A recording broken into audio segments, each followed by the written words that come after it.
Welcome to Not Milk Never Milk. Subscribe if you're lactose intolerant. You start by preparing the phone, plug in if battery is low and unlock. Once ready, open settings and tap accessibility directly.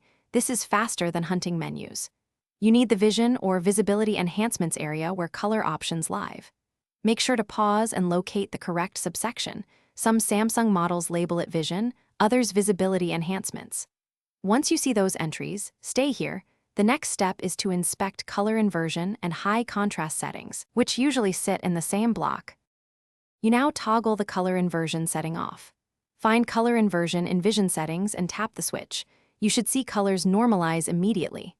If colors persist, check high contrast text and high contrast theme options and disable them as well because those can alter hues.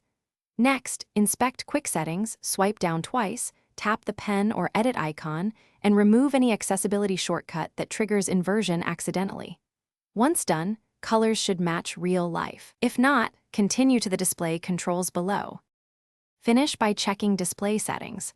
Open settings display and disable any color filters, blue light filter, or adaptive display tweaks that can shift hues. If the problem remains, reboot into safe mode to see whether a third-party app is forcing inverted colors. Safe mode disables those apps so you can isolate the cause. Make sure to try that before extreme steps. Troubleshooting tip: if nothing fixes it, back up your data and perform a factory reset. Hardware faults are rare but possible, and reset. Thanks for watching. If this was helpful, leave a like and consider subscribing. See you next time.